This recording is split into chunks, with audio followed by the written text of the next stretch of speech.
Yeah, man, I'm really excited and pumped for this new project. It's called the Scarborough Beat Tape. And pretty much last year, right pre-COVID, I went on an India tour with Sean into Nepal. I was accompanying him. Shout out to Sean. And when I came back, I wanted to release all my inspiration from India in the form of a beat tape, hence the India Beat Tape. It was like a collection of all the memories, all the inspiration from the songs I would hear on the streets. And I put it into this tape and I just put it out as a tester because I never really released beat tapes and really push it out as like a marketing thing. But I'm like, I love production. Clearly there's some people that love the fusion that I do with Tamil music and hip hop. So let me put this out, and I put out some beats and it caught the attention of a lot of people.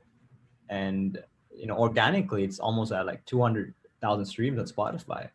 So when I saw those numbers, I was like, wow, like there's clearly a market for this, and people just like listening to music by itself, like instrumentals, whether they're cooking, they're cleaning, studying, people like having music in the background.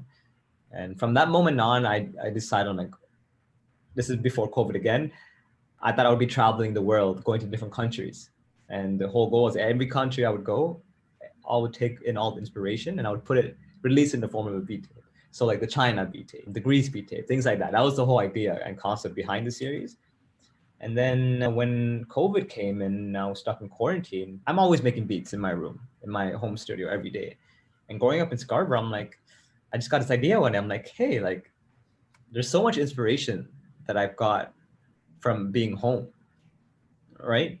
Whether that's walking down the street and going to a Tamil store, getting Tamil food, whether that's going to a Tamil temple, whether that's going to certain landmarks in Scarborough, right?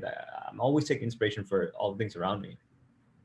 And I'm like, okay, let me take all this music I'm making at home and let's put it in another beat tape.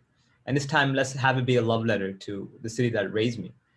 And whenever I talk about Scarborough, like I know there's a lot of people that are like, I don't mess with Scarborough, like, there's some ghetto areas. But for me, I love the fact that I grew up in Scarborough. And I love the fact that there's so much Tamil culture here and so much multiculturalism and diversity. I'm like, okay, let's do this. So let me put my city on the map and let me release a beat tape. And people who grew up in Scarborough are definitely going to relate to a lot of the titles in the beat tape, because I specifically picked out certain landmarks and certain names that I grew up loving. So that's why I'm just really excited about this project.